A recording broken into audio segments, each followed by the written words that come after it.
জনাব শামীম কি বলবেন যে আপনার দলে বা অন্যান্য যেসব দল আছে সেসব দলে আসলে নৈতিক স্খলনের অভিযোগটা সেভাবে মানে কি বলবো বিবেচনা করা হয় না বা ব্যবস্থা নেওয়া হয় না না, এটা কি আসলে ঠিক না। আমাদের দলে যার বিরুদ্ধে এরকম নৈতিক স্খলনের অভিযোগ আসবে অবশ্যই দল তাদের বা বিরুদ্ধে এরকম খুব একটা উদাহরণ নেই এরকম তো নেই। যাদের আসছে অবশ্যই দল তাদের বিরুদ্ধে সিদ্ধান্ত নেবে।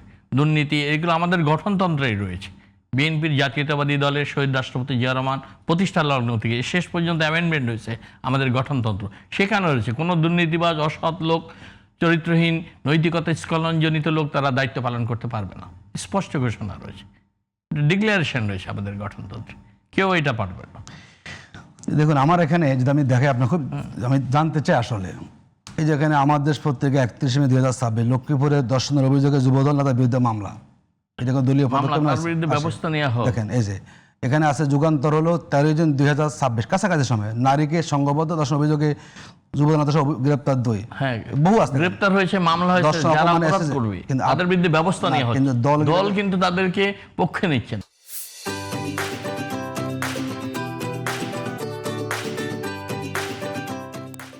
অবশ্যই তাদের বিরুদ্ধে আইনানুগ ব্যবস্থা প্রচলিত আইনি ব্যবস্থা নিয়ে দলকে বহিষ্কার করেছে, বহিষ্কার তো করেন না, আমাদের বহিষ্কার করেছি। এই যে ফ্যামিলি কার্ডের ফলবন দর্শন চেষ্টার অভিযোগে কিন্তু বহিষ্কার, এই যে জিম্বামার না বহিষ্কার হলে যেখানে যেখানে অন্য দলের ক্ষেত্রে এগুলো খুব স্বাভাবিক রেওয়াজ, স্বাভাবিক করতেই পারে তারা। কারণ আমাদের একজন নেতা করেছেন বলেছে অনাকাঙ্ক্ষিত, সেটাকে আপনি এখন সব আড়াল করে একটাকে নিয়ে আসে, এটাও কিন্তু আমাদের সঠিক না। ব্যক্তিগত পানিশমেন্ট, আরও পানিশমেন্ট পেয়ে যাবেন। এই বয়সে এসে তার মান সম্মান ক্ষুণ্ণ হওয়াটা তো কম বিষয় না আসলে, দল থেকে বহিষ্কার হওয়াটা। সুতরাং আমরা মনে করি সবার ক্ষেত্রেই এই অভিযোগ, আমাদের যে সামাজিক অবক্ষয়ের মধ্যে আমরা পড়ে গেছি, আমাদের তো এই অবক্ষয় রোধে প্রত্যেকটা দলকে সেখানে ভূমিকা রাখা আপনাকে অবশ্যই রাখতে হবে। সেটা যেই ধরনের নৈতিকতা বিরোধী কাজ করবে, নৈতিক স্খলন হবে, দলমত নির্বিশেষে সব দলেরই এটা উচিত যে তাদের বিরুদ্ধে ব্যবস্থা নেয়। তাহলে এখন বিএনপি অপরাধী এই দুই এমপির বিরুদ্ধে সিলেটা নেত্রকোনা নেয়নি, তাদের বিরুদ্ধে দেখেন আপনি অবশ্যই দল তাদের বিরুদ্ধে আমরা দেখতে চাই তারা বিভিন্ন জায়গায় হয়েছে।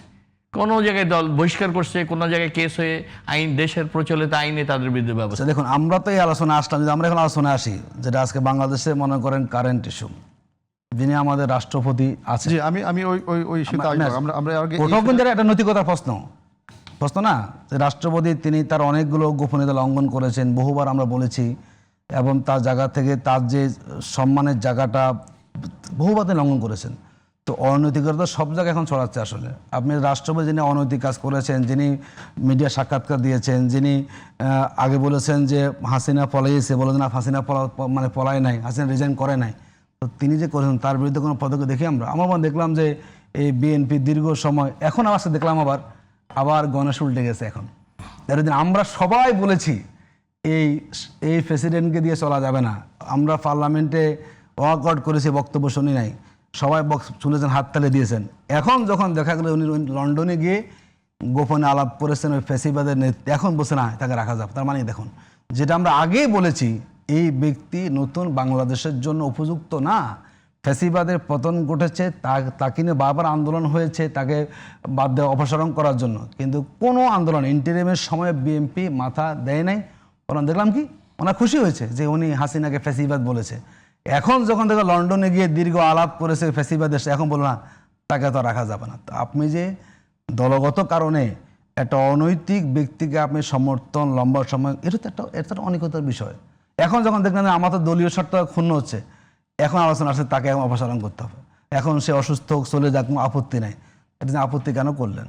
এই 2 বছর এই চেয়ারে একজন ফ্যাসিবাদের যিনি আইকন ছিলেন, যিনি ফ্যাসিবাদকে তার জায়গা থেকে মোকাবেলা করার জন্য কোনো পদক্ষেপ গ্রহণ করেন নাই, যিনি জুলাই আগস্ট আন্দোলনে তৎকালীন প্রধানমন্ত্রীকে বলতে পারতেন যে এই আন্দোলন এইভাবে গুলি চালানো যাবে না, যে নীরব সমর্থন দিয়েছেন, সেই ব্যক্তি 2 বছর বাংলাদেশের রাষ্ট্রপতি পদে বহাল আছেন। আর আমরা যারা এখন সরকারের ক্ষমতা আছে, আমরা তাকে সরানোর ব্যাপারে আমরা কোনো উদ্যোগ নিই নাই, নীরবে সমর্থন করেছি, তাকে দিয়ে আমরা কথা বলিয়েছি, তার বক্তব্য পার্লামেন্টে আমরা শুনেছি, তাকে জাস্টিফাই আমরা করেছি। এখন যখন দেখলো যে না উনি তো সমস্যা, এখন বলে উনি তো চলে যেতে পারে, এই যে একটা আমি বলেছি সব জায়গাতে। আপনার কাছে কি কারণ মনে হচ্ছে কেন রাষ্ট্রপতিকে সরানো হচ্ছে? আপনার পর্যবেক্ষণ? সব পত্রিকা চলে আসছে অলরেডি। আমরা যে আশঙ্কা করেছি যে বাংলাদেশ রাষ্ট্রের জন্য এই রাষ্ট্রপতি নিরাপদ নয়, রাষ্ট্র ইনসিকিউর, আমাদের এই কথাটাকে সরকার বিএনপি আমলে নেয় নাই।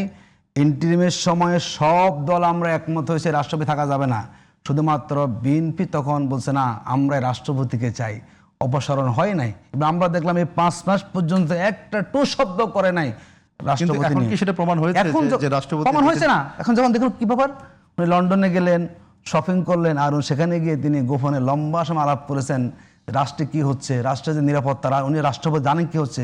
উনি যখন এগুলো তার লঙ্ঘন করেছেন, শপথ গোপনীয়তা লঙ্ঘন করে তিনি ওই সব জানিয়েছেন ফ্যাসিবাদের নেত্রীকে, এখন মনে হচ্ছে না উনি তো ক্ষতি হয়ে গেল। তার মানে কি, দেশের স্বার্থ যখন ক্ষতি হচ্ছে তখন বিএনপি আমলে নেয় নাই। এখন যখন দেখছে আমার তো দল সমস্যা হয়ে যাচ্ছে, এখন ওনারা বলছে এবার তো তাকে সরে যেতে হবে।